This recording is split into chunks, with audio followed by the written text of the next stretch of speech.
மேஷ ராசி அன்பர்கள் பொதுவாகவே பாத்தீங்கன்னா முகத்துல ஒரு சிரிப்பே இருக்காது. ஏன்னா வாழ்க்கையினுடைய அடுத்த கட்ட நகர்வை நோக்கி எப்போதுமே சிந்தித்து கொண்டே இருப்பவர்கள் நம்ம மேஷ ராசி அன்பர்கள். நீங்க சிந்திச்சதெல்லாம் போறோம், இனிமேல் கொண்டு உங்களுக்கு உண்டான காலங்கள் உங்களுக்கு உண்டான ஒரு காலங்களாக இருக்க போது.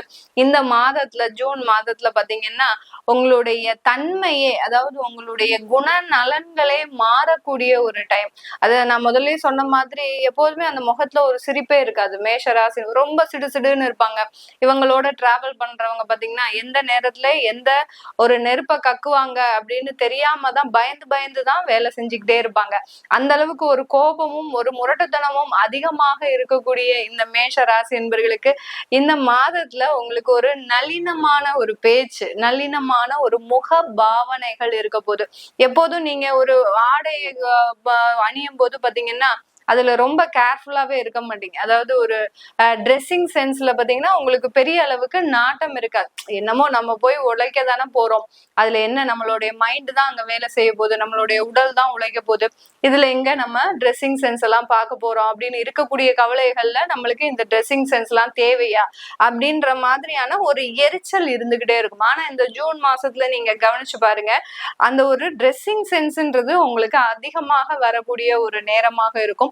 உங்க பேச்சுல ஒரு நளினம் இருக்கும். அதாவது மற்றவர்களை கவரக்கூடிய அளவிற்கு அந்த பேச்சுல ஒரு நிதானமும் ஒரு சின்னதா பாத்தீங்கன்னா ஒரு சூதுவாதமும் இருக்கும். சூதுவாதம் மீன்ஸ் இது நாள் வரைக்கும் அந்த சூதுவாதம் எல்லாம் உங்களுக்கு ஒண்ணுமே தெரியாது. ரொம்ப வெகுளித்தனமா ஒரு கள்ளம் கபடம் இல்லாத ஒரு மனமா தான் நீங்க இருந்திருப்பீங்க. இப்போ இந்த மாசத்துல இருந்து பாத்தீங்கன்னா உங்களுக்கு அந்த ஒரு சூதுவாதோட இவங்க கிட்ட இப்படி பேசினா நமக்கு இந்த மாதிரியான ஒரு விஷயங்கள்லாம் நல்லபடியா நடக்கும் அப்படின்ற மாதிரியாக அந்த சூதுவாதோட ஒரு நளினத்தோட அந்த முகத்துல ஒரு சிரிப்போட ஒரு ஆரம்பிக்கக்கூடிய ஒரு மாதமாக தான் இந்த மாதம் இந்த மேஷ ராசி என்பர்களுக்கு இருக்க போகுது. உங்களை பார்த்தாலே உங்களுக்கே இந்த மாதம் ரொம்ப பிடிக்கும். ஆஹா, இத்தனை நாள் இல்லாத நம்மளுடைய ஒரு முகம் ஒரு நல்ல ஒரு பொலிவு கொடுத்திருக்குது அப்படின்ற மாதிரியாக இருக்கும். இந்த காலகட்டம் உங்களுக்கு எதுவுமே நடக்காம இருந்த சில விஷயங்கள்லாம் இந்த மாதத்துல இந்த மேஷ ராசி என்பர்களுக்கு முழுவதுமாக நடக்கக்கூடிய ஒரு நேரம். அப்படியே ஒரு வீர தீரமாக உங்களுடைய முயற்சிகள் எல்லாமே ஒரு சாதுரியமாக நடைபெறக்கூடிய ஒரு மாதமாக தான் இருக்க போகுது. அதிகப்படியான மேஷ ராசி என்பர்களுக்கு இந்த காலகட்டத்துல வருமான குறைபாடு இருக்கவே இருக்காதுங்க. ஏன்னா உங்களுக்கு அந்த சூரியன் 2ஆம் இடத்துல இருக்கிறாரு, புதனும் 2ஆம் இடத்துல இருக்கிறாரு. புதனுடைய பயிற்சி அடுத்தடுத்து போயிட்டே இருக்கு. அடுத்து அந்த சுக்கிரன் ஆகப்பட்டவர் உங்களுடைய ராசியிலேயே இருக்கிறதுனால, 2ஆம் வீட்டு அதிபதி அந்த ராசியிலேயே இருக்கிறதுனால இருக்கிற வருமான தடைகள் விலகுவதற்குண்டான ஒரு நேரமாக இருக்கும். யாராவது ஒரு 6 மாச காலமாக எனக்கு நான் கொடுத்த பணம் வரல அப்படின்றவங்களுக்கு இந்த ஜூன் மாதம் முழுவதுமாக வந்து சேரக்கூடிய ஒரு நேரமாக இருக்கும். முழுவதுமா வராட்டி அட்லீஸ்ட் எனக்கு ஒரு பாதி அமௌண்டாவது போதும் மேடம், வந்தா கூட எனக்கு கொஞ்சம் மனசு திருப்தியா இருக்கும், அவங்க கொடுத்துருவாங்க அப்படின்ற ஒரு நம்பிக்கை எனக்கு பிறக்கும் அப்படின்ற மாதிரியாக ஒரு கேள்விகள் இருக்கும். கண்டிப்பாக உங்க பணம் உங்க கைக்கு வந்து சேரக்கூடிய ஒரு நேரமாக தான் இந்த ஜூன் மாதம் இருக்க போகுது. இந்த ஜூன் மாதத்துல அந்த குடும்பத்துல இருக்கக்கூடிய ஒற்றுமைகள் அதிகரிக்கக்கூடிய ஒரு நேரம். அதாவது குடும்பத்துல இது நாள் வரைக்கும் ஒரு சிதறல்கள் இருந்துகிட்டே இருக்கும். ஏதோ ஒரு தேவையில்லாத பேச்சுவார்த்தை, கருத்து வேறுபாடு, ஒருத்தருக்கு ஒருத்தர் ஈகோவா பழகுறது. அடுத்து பாத்தீங்கன்னா வீட்டுல குழந்தைகள் இருக்கிறாங்கன்னா அந்த குழந்தைகள் சொன்ன பேச்சு கேட்காம தன்னுடைய பெற்றோர்களை எதிர்த்து பேசுறது, இந்த மாதிரிலாம் இருக்கக்கூடிய இந்த மேஷ ராசி என்பர்களினுடைய குடும்பத்துல பாத்தீங்கன்னா நல்ல ஒரு மாற்றங்கள் ஏற்படக்கூடிய ஒரு நேரமாக இருக்கும். ஒருத்தருக்கு ஒருத்தர் அட்ஜஸ்ட்மெண்ட்ன்றது இந்த காலகட்டம் முழுமையா வருவதற்குண்டான ஒரு நேரம். மேஷ ராசிக்கு அதிபதி அந்த செவ்வாயாகப்பட்டவர் இந்த மாதத்துல 7ஆம் தேதி அந்த சிம்ம ராசிக்கு பயிற்சி ஆகிறார். மிக அருமையான மாதம். இந்த மாதத்துல அந்த குழந்தை பேருன்றது உங்களுக்கு முழுமையாக கிடைக்கக்கூடிய ஒரு நேரம். ஆண்களாக இருக்கிறீங்க, ஆண்களுக்கு திருமணமாகி குழந்தை இல்லை அப்படின்னு நினைக்கிறவங்க இந்த மாதம் அதற்குண்டான முயற்சிகள்ல நீங்க இருந்தீங்க அப்படின்னா கண்டிப்பாக உங்களுக்கு அதற்குண்டான ஒரு வெற்றிகள் கிடைக்கிறதுக்கு உண்டான ஒரு நேரமாக இருக்கும். குழந்தை பிறப்பு அப்படின்னு சொன்னாலே அந்த ஒரு நல்ல ஒரு பாசங்கள் இருக்கணும். அதாவது ஒரு நட்புறவு, ஒரு பாச உணர்வுகள், ஒருத்தருக்கு ஒருத்தர் ஒரு புரிஞ்சுக்கக்கூடிய தன்மை, இதெல்லாம் இருக்கும். இது எல்லாமே பாத்தீங்கன்னா இந்த மாசத்துலதான் உங்களுக்கு ஒரு நல்ல அமைப்பா இருக்கு. இப்போ புதுசா திருமணமான தம்பதிகள் நான் ஏற்கனவே சொன்ன மாதிரி மேஷராசி அன்பர்களோட இருக்கிறாங்கன்னா எப்போதும் ஒரு சிடு சிடு மூஞ்சியோட ஒரு முரட்டுத்தனமான ஒரு குணத்தோட பழகும் போது அவங்களுக்கு எப்படி இருக்கும்? ஒரு பயம் இருக்கும். என்னடா இது நம்ம தேவையில்லாத இடத்துல கல்யாணம் ஆகி வந்துட்டோமோ அப்படின்ற ஒரு பயம் இருக்கும். ஆனால் இந்த மேஷ ராசி என்பர்களை இந்த மாதத்துல பார்க்கும்போது ஒரு தேஜஸோட ஒரு முகப்பொலிவோட பார்க்கும்போது கண்டிப்பாக உங்க இருவருக்கும் உண்டான அந்த தம்பதியர்களுக்கு உண்டான பாசமும் நேசமும் இந்த காலகட்டத்துல முழுமையா கிடைக்கிறதுக்கு உண்டான ஒரு மாதமாக தான் இருக்க போகுது. அடுத்து பாத்தீங்கன்னா இரண்டாவது குழந்தை பிறக்கிறதுக்கு உண்டான ஒரு ஆயத்தமான ஒரு மாதம். நம்ம ரெண்டாவது குழந்தை பெத்துக்கலாமா, இன்னுமே நம்ம இது வரைக்கும் ஒரு குழந்தைதான் இருந்ததே, இரண்டாவது குழந்தை பெத்துக்கலாமா அப்படின்ற மாதிரியான ஒரு எண்ணங்கள் இந்த மேஷ ராசி என்பர்களுக்கு கண்டிப்பா தோண போகுதுங்க. ஏன்னா இதை நான் அடிச்சு சொல்றேன், நிறைய மேஷ ராசி என்பர்கள் ஒரு குழந்தையோட பெத்துக்கிட்டு அதுக்கப்புறம் ஸ்டாப் பண்ணி வச்சிருக்கிறீங்க. நம்ம இன்னொரு குழந்தை பெத்துக்கணும், நம்மளுடைய குழந்தைக்குன்னு ஒரு தம்பியோ தங்கையோ இருக்கணும்னு ரொம்ப நாள் ஆசை உங்களுக்கு.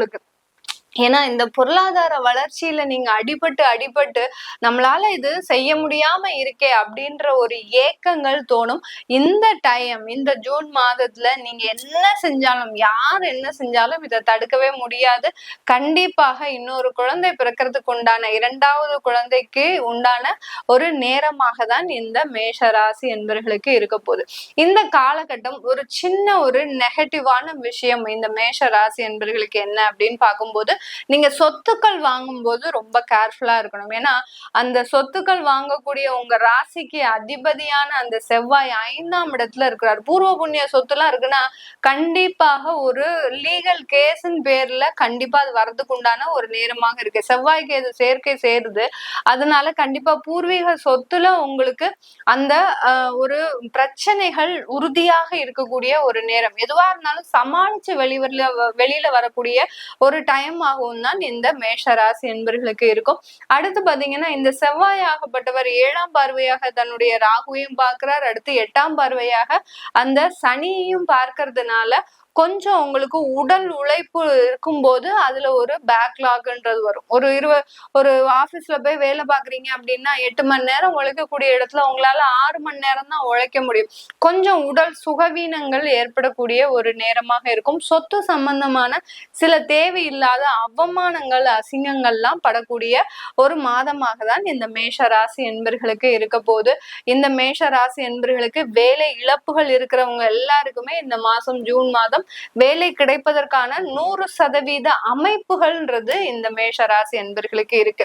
நல்ல ஒரு வேலை கிடைக்கும். அந்த வேலையில ஒரு கடினமான ஒரு உழைப்புன்றது கண்டிப்பா இருக்கும். ஏன்னா செவ்வாய், ராகு, சனி இந்த 3 சேர்க்கை பெற்று இருக்கும்போது அந்த கடின உழைப்பு, உங்களுக்கு உண்டான ஒரு உடல் பலவீனங்கள், இது எல்லாமே ஏற்படக்கூடிய ஒரு மாதமாக தான் இந்த ஜூன் மாதம் இருக்கும். வெளிநாட்டுல இருக்கிறவங்களுக்கு சொல்லவே வேண்டாம், ரொம்ப சேஃபர் சைடு இருக்கிறீங்க. எந்த விதமான ஒரு பிரச்சனையும் கிடையாது. நான் எப்போதுமே வெளிநாட்டுல இருக்கக்கூடியவர்களுக்கு பதிவு போடும்போது சொல்வேன், ரொம்ப பாவப்பட்ட ஜென்மங்கள் அவங்க எல்லாம். அங்க இருந்து பாவம் இங்க இருக்கக்கூடிய குடும்பத்திற்காக ரொம்ப உழைக்கிறாங்க அப்படின்னு சொல்லுவேன்.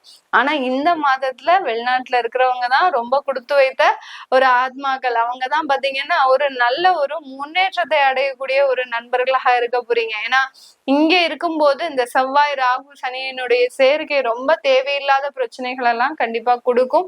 ஆனால் வெளிநாட்டுல இருக்கக்கூடியவர்களுக்கு பதவி உயர்வு, அடுத்து பாத்தீங்கன்னா உங்களுடைய வருமான உயர்வு, உங்களுடைய தொழில்ல நிறைய ஒரு வளர்ச்சிகள், இதெல்லாமே கிடைக்கக்கூடிய ஒரு மாதமாக தான் இந்த மேஷ ராசி என்பர்களுக்கு இருக்க போகுது. இது எல்லாமே நம்ம கோச்சார நிலவரப்படிதான் பலன்களை சொல்லியிருக்கிறோம். உங்களுடைய தசாபுத்தி பலன்கள்னு இருக்கும் ஒண்ணு, அதை பார்க்கணும். சுய ஜாதகத்துல எனக்கு எப்படி இருக்கு பாருங்க, எனக்கு இந்த வருஷ பலன் எல்லாம் முடிஞ்சாச்சு, இப்போ எனக்கு எந்த மாதிரியாக ஸ்டார்ட் ஆக போகுது அப்படின்னு பார்க்கணும்னு சில பேர் விருப்பப்படுவீங்க. அதை பார்க்கணும்னு விருப்பப்படுறவங்க கீழே இருக்கிற நம்பருக்கு நீங்க வாட்ஸ்அப்ல அப்பாயின்மெண்ட் வாங்கிக்கலாம். நான் வெறும் ஆன்லைன் போன் கன்சல்டேஷன் மட்டும்தான் பண்றேன், டைரக்ட் அப்பாயின்மெண்ட்ஸ் கிடையாது. உங்களுடைய குழந்தைகளுக்கு ஜாதகம் எழுதணும், நியூமராலஜி படி பெயர் வைக்கணும்னு நினைக்கிறவங்களும் கீழே இருக்கிற நம்பருக்கு வாட்ஸ்அப்ல அப்பாயின்மெண்ட் வாங்கிக்கலாம். உங்களிடமிருந்து விடைபெறுவது உங்கள் உங்கள் ஆஸ்ட்ரோ பூர்ணா. நன்றி, வணக்கம். வணக்கம். நான் உங்கள் அன்பான சயின்டிஃபிக் வேதிக் அஸ்ட்ராலஜர் அஸ்ட்ரோரஞ்சி பேசுகிறேன். நல்லது நினைப்போம், நல்லதே நடக்கும். ஜூன் மாதம் 2025 ஆண்டு எத்தகைய ஒரு பலாபலன்கள் நிறைந்ததான ஒரு மாதமாக மேஷ ராசிக்காரர்களுக்கு, ராசி மண்டலத்தின் காலபுருஷ தத்துவத்தின் முதல் ராசியாக வருகிற மேஷ ராசிக்காரர்களுக்கு ஜூன் 2025 எத்தகைய ஒரு மாதமாக இருக்க போகுதுங்கிறது நம்ம பார்க்குறோம். அதுக்கு முன்னாடி சேனலில் ஃபஸ்ட் டைம் வரவங்க மறக்காமல் சப்ஸ்கிரைப் பண்ணுங்கள். ஸோ தட் தொடர்ந்து நம்மளுடைய வீடியோஸ்லாம் உங்களை வந்து அடையும். இப்போ பார்த்தீங்கன்னா ஜூன் 2025 பிறக்கும் பொழுது மிகப்பெரிய 3 பயிற்சிகள் கடந்த ஒரு 2-3 மாதத்துக்குள்ளே முடிந்து தான் ஜூன் மாதமே பிறக்குதுங்கிறது நீங்கள் தெரிஞ்சுக்கணும். அதுதான் பார்த்தீங்கன்னா ஒரு மிக முக்கியமான ஒரு விஷயம். மே மாதத்தில் வந்து குரு பயிற்சி, ராகு கேது பயிற்சி நடந்து முடிவாயிற்று. மார்ச் 29ஆம் தேதி, அதாவது ஜூனுக்கு 2 மாதங்கள் முன்னாடியே சனி பயிற்சியும் முடிந்து மிக முக்கியமான 3 பயிற்சி முடிந்துதான் ஜூன் மாதம் பிறக்குதுங்கிறது நாம் தெரிந்து கொள்ள வேண்டும். அத்தகைய மாதம் மேஷராசிக்காரர்களுக்கு எப்படி இருக்குன்னு பார்க்கும் பொழுது, சனி பெயர்ந்து 7.5 நாட்டு சனி என்று சொல்லப்படுகிற விரய சனி, முதல் 2.5 வருடம் ஆகிய விரய சனியை ஸ்டார்ட் ஆகி மேஷராசிக்காரர்களுக்கு தொடங்கி போய்கொண்டிருக்கிறது கடந்த 2 மாதமாக. அதே சமயத்தை மற்றொரு ஆண்டு கிரகம் ஆகிய குரு பார்த்தீங்கன்னா 2ஆம் இடத்துலேருந்து 3ஆம் இடத்துக்கு போய் மேஷராசியோட 7ஆம் இடம், அதே மாதிரி பாக்கியஸ்தானம் என்று சொல்லப்படுகிற 9ஆம் பாவம், 11ஆம் பாவம் என்று சொல்லப்படுகிற ஒரு அருமையான பாவத்தை பார்க்கக்கூடிய அமைப்புகள் மேஷராசிக்கு மே 14லேருந்தே ஸ்டார்ட் ஆயிடுச்சு. ஜூன் மாதத்தில் வரும் பொழுதே நம்ம அப்படி தான் இருக்கிறோம். அதுக்கப்புறம் ராகு கேது பயிற்சி பார்த்தீங்கன்னா 12ஆம் இடத்துல இருந்த ராகு 11ஆம் இடத்துல குரு பார்வை பெற்று, அதே சமயத்தில் 6ஆம் இடத்துல இருந்த கேது 5ஆம் இடத்துக்கு வந்திருக்கிறார். ஸோ இத்தகைய மாற்றங்களும் அமைப்புகளும் நிறைந்ததாக ஆண்டு கிரக விஷயங்கள் வந்து மேஷராசிக்காரர்களுக்கு உண்டு. சரி, இப்போது ராசி அதிபதி எப்படி இருக்காருன்னு பார்த்தீங்கன்னா, கிட்டத்தட்ட ஜூன் முதல் வாரம் முழுக்க 6-7 தேதி வரைக்கும் கடகத்தில் இருந்து 10ஆம் இடத்துக்கு சம்மந்தப்பட்டு கடகத்தில் நீச்சப்படுகிறார். ஸோ 6ஆம் தேதி வரைக்கும் பார்த்தீங்கன்னா சில விஷயங்கள் எதிர்கொள்ள வேண்டிய விஷயங்கள், எதிர்கொண்டே இருக்கக்கூடிய விஷயங்கள், பல நாட்களாக பல மாதமாக சில ரிசல்ட்டை எதிர்பார்த்துட்டு இருந்த வம்பு வழக்குகள், சில மாணவர்களாக இருந்தால் அவங்களோட ரிசல்ட்ஸு, தொழிலதிபர்களாக இருந்தால் சில விஷயங்கள், வரவேண்டிய பணம், விற்க வேண்டிய சொத்து, சிக்கல் நீங்கக்கூடிய சில பிரச்சனைகள், இது எல்லாமே எதிர்கொண்டு வேண்டி இருக்கக்கூடிய மேஷராசிக்காரர்கள் கரெக்டாக ஜூன் 7ஆம் தேதிக்கு அப்புறம் பார்த்தீங்கன்னா சிம்மம் என்று சொல்லப்படுகிற ஒரு அருமையான ஸ்தானத்துக்கு 5ஆம் இடத்துக்கு நட்பு வீட்டுக்கு செவ்வாய் இடம்பெறுகிறார். ஸோ ஒரு நீச்ச வீட்டிலிருந்து ஒரு நட்பு வீட்டுக்கு ராசி அதிபதியாகிய மேஷராசி அதிபதி இடம்பெறுவது ஒரு அருமையான விஷயம். ஸோ மேஷராசிக்காரர்கள் குதூகலம் அடையப் போகிறார்கள், உற்சாகம் பெறப் போகிறார்கள். சில விஷயங்கள் சாதகமாக முதல் வாரம் நடந்து அவங்களுக்கு அடுத்த வாழ்க்கையில் நடக்கக்கூடிய விஷயத்துக்கு வந்து ஒரு உத்வேகத்தையும் ஒரு ஸ்ட்ரெச்சையும் ஒரு ஒரு வழியையும் கொடுக்கக்கூடிய அமைப்பு கொடுக்குறது இருக்குது. இந்த ஒரு வாரம் நீங்கள் நல்லாவே யூஸ் பண்ணிவிட்டு அடுத்த வரக்கூடிய 3 வாரங்களும் திட்டம் தீட்டி நல்ல பலன்களை அணிவிக்கக்கூடிய அமைப்புகள் மேஷராசிக்காரர்களுக்கு உண்டு. அதே சமயத்தில் சூரியன் பார்த்தீங்கன்னா 16ஆம் தேதி வந்து ராசி 2ஆம் இடத்துல இருக்கக்கூடிய சூரியன் 3ஆம் இடத்துக்கு போகிறார், போய் குருவோட சேர்றார். ஸோ குரு வந்து ஆல்ரெடி 3ஆம் இடத்துல மிதுனத்தில் இருக்கக்கூடிய இடத்துல போய் சூரியன்கிற 5ஆம் வீட்டதிபதி ராஜோகாதிபதி சேருவது மிகவும் அருமை. ஸோ ஒரு ராஜோகாதிபதி ஆகிய சூரியனும் ஒரு ராஜோகாதிபதியை குருவும் ஒன்றாக சேர்ந்து 9ஆம் வீட்டுக்கு கனெக்ட் ஆகிறது ஒரு தர்ம கர்மாதி யோகத்தை கொடுக்கக்கூடிய அமைப்பு வருது. பாதி தர்ம கர்மாதி யோகம் வருகிறது. ஸோ நல்ல ஒரு யோகங்கள், பாக்கியங்கள், சொத்து பத்துக்கள், பூர்வீகத்தில் சில பிரச்சனைகள் தீர்வது, வரவேண்டிய சொத்துக்கள் வருவது, அரசு விஷயத்தில் லாபம் பெறுவது, சாதகமான அமைப்பு பெறுவது, அது மாதிரி ஒரு அருமையான பலன்கள் கொடுக்கக்கூடியது செகண்ட் ஹாஃப்லேருந்து வரக்கூடிய அமைப்புகள் உண்டுங்க. அதே சமயத்தில் செவ்வாய் பயிற்சி நல்லா இருக்குது, சூரிய பயிற்சி நல்லா இருக்குது. புதன் பார்த்தீங்கன்னா ஜூன் 7ஆம் தேதி 6ஆம் தேதிக்கு மேலே பார்த்தீங்கன்னா ரிஷபத்தில் இருக்கிறது வந்து 3ஆம் இடத்துக்கு இடம்பெறுகிறார். 3ஆம் இடத்தை இடம்பெயர்ந்து குருவோட சேர்றார். ஸோ அதுவும் ஒரு அருமையான ஒரு விஷயங்கள். மாணவர்கள்லாம் பார்த்தீங்கன்னா ஜூன் மாதம் நல்ல ஒரு அவங்களுக்கு பிடிச்ச ஒரு படிப்பு ஜாயின் பண்ணுறது, நல்ல ஹையர் கோர்ஸ் ஜாயின் பண்ணுறது, அவங்களுக்கு ஏற்ற சில உயர் படிப்புகளை தேர்ந்தெடுத்து அதில் ஒரு நல்ல ஒரு அமைப்பு, நல்ல ஒரு கிளாரிட்டி, நல்ல ஒரு இன்ட்ரெஸ்ட்டு, அது மாதிரி விஷயங்கள் பெறுவது, காம்படிட்டிவ் எக்ஸாம்ஸ், கவர்மெண்ட் எக்ஸாம்ஸ் எழுதுறவங்களாம் நல்லா பெர்ஃபார்ம் பண்ணுறது. ஏன்னா புதன் பார்த்தீங்கன்னா ஆட்சி பலத்துக்கு போகிறார், திக்பலமும் பெறுகிறார் குருவின் சேர்க்கையால். ஸோ அதனால் அருமையான ஒரு அமைப்பு பெறக்கூடிய அமைப்பு இந்த சூரியனுக்கும் புதனுக்கும் குறிப்பாக ஒரு செகண்ட் ஹாஃப்லேருந்து நல்லாவே கிடைக்கிறார். அதுக்கப்புறம் 2025 ஜூன் 22 அப்புறம் பார்த்தீங்கன்னா புதனே பார்த்தீங்கன்னா கடகத்துக்கு வரார். ஸோ ஒரு மிடில் பீரியட் ஒரு 7ஆம் தேதியிலேருந்து 12ஆம் தேதி வரைக்கும் நல்ல ஒரு மேஜிக் நடக்கிற மாதிரி சில விஷயங்கள் நடக்கக்கூடியது இருக்குது. ஸோ மேஷராசிக்கு ஜூன் மாதம் பார்த்தீங்கன்னா பல விஷயங்கள் நன்மை கொடுக்கக்கூடிய விஷயங்கள், எதிர்பார்க்கக்கூடிய விஷயங்கள் நடந்து தீருவது, பல மாதமாக வெயிட் பண்ணிட்டு இருந்த விஷயங்கள் கைக்கு வந்தது வாய்க்கு வரவில்லைங்கிறது சில நடக்குது.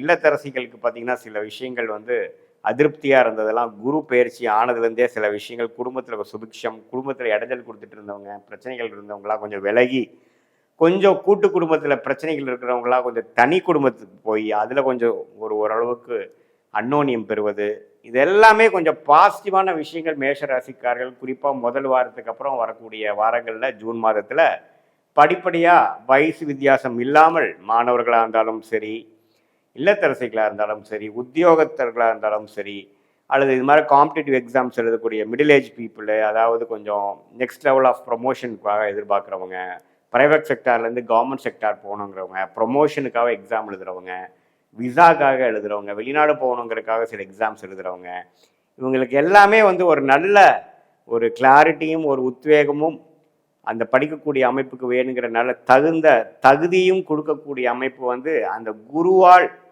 சுபத்துவப்பட்ட திக்பலம் பெறக்கூடிய சூரியன் புதனால் கிடைக்குதுங்க. அதே சமயத்தில் மாதத்தின் முதல் வாரமே செவ்வாய் வந்து சிம்மத்துக்கு போகிறது அருமை. ஸோ சிம்மத்தில் எப்பவுமே செவ்வாய் இருந்ததுன்னா நல்ல புரிதல், நல்ல கிளாரிட்டி கொடுக்கும் ஜாதகருக்கு. ஸோ செவ்வாய் யார் மேஷலக்கணத்துக்கு ராசி அதிபதியாக போனனால நல்லாவே ஒரு செயல்திறனோட செயல்படக்கூடிய அமைப்புகள் மேஷராசிக்காரர்களுக்கு நல்லாவே மாதத்தின் 2வது வாரத்திலிருந்தே கிடைக்குதுங்கிறது நாம் பார்த்தோம். ஸோ இது ஒரு மாதிரி நம்ம கூட்டி கழித்து பார்க்கும் பொழுது இந்த குரு பெயர்ச்சி, ராகு கேது பெயர்ச்சி, சனி பெயர்ச்சியால் பலன் அணிவிக்கக்கூடிய முதல் மாதமாக 2025 ஜூன் மாதம் வருகிறது. இதனால் சரியா நல்ல சேஞ்சஸ் இன் லைஃப், நல்ல ஒரு மாற்றங்கள் ப்ரொஃபஷனல்லையும் பர்சனல்லையும், கல்யாணத்தை எதிர்பார்த்துட்டு இருந்தவங்களுக்கு கல்யாணம் டக்குன்னு முடிகிறது, காதல் விஷயத்தில் கைகூடாமல் இருக்கிறவங்களுக்கு காதல் கல்யாணம் நடக்கிறது, நம்ம லேட்டாக ஆனாலும் மேரேஜ் நடக்காதவங்களுக்கு டக்குன்னு முடியுறதுங்கிற மாதிரி இந்த குருவின் பார்வை 7ஆம் வீட்டில் இருக்கிறனாலையும் 11ஆம் வீட்டில் இருக்கிறனாலையும் அந்த பூர்த்தி, அந்த லாபம், அந்த மன திருப்தியை கொடுக்கக்கூடிய அருமையான அமைப்பு நிறைந்ததாக மேஷராசிக்காரர்களுக்கு உண்டு. இது பொதுவான பலன்களை தவிர உங்களுடைய ஜென்ம ஜாதகத்தில் தசாபுக்திகள் எப்படி போய் கொண்டிருக்கிறது, உங்களுடைய லக்னம் என்ன, லக்னாதிபதி எப்படி, அதையெல்லாம் வைத்து பார்க்கும் பொழுது இந்த கோச்சார அமைப்பு நான் சொன்ன மாத பலனையும் மிக்ஸ் பண்ணி நம்ம பார்க்கும் பொழுது ஒரு துல்லியமான எதிர்காலம், அதாவது ஷார்ட் டேர்ம் அடுத்த 3-4 மாதங்கள் எப்படி இருக்க போகிறது, அடுத்த 1 வருடம் 2 வருடம் எப்படி இருக்க போகிறது, எது மாதிரி டைரக்ஷனில் வாழ்க்கை போகிறது, எந்த மாதிரி முடிவுகளை எந்த நேரத்தில் எடுக்கணும், எது எடுத்தாலும் நம்மளுடைய ஃபுல் பொட்டென்ஷியல் லைஃப்பில் எடுக்க முடியும், ரீச் பண்ண முடியுங்கிறத துல்லியமாக சயின்டிஃபிக் வேதிக் அஸ்ட்ராலஜி முறையில் எந்த விதத்திலையும் மிகைப்படுத்தாமல், பரிகாரங்கள் அது மாதிரி விஷயத்துக்கு போகாமல் உள்ளது உள்ளவாறு நம்ம பார்க்கலாங்கிறது நீங்கள் தெரிஞ்சுக்கலாம். மீண்டும் மற்றொரு காணொலியில் சந்திப்போம். நன்றி, வணக்கம்.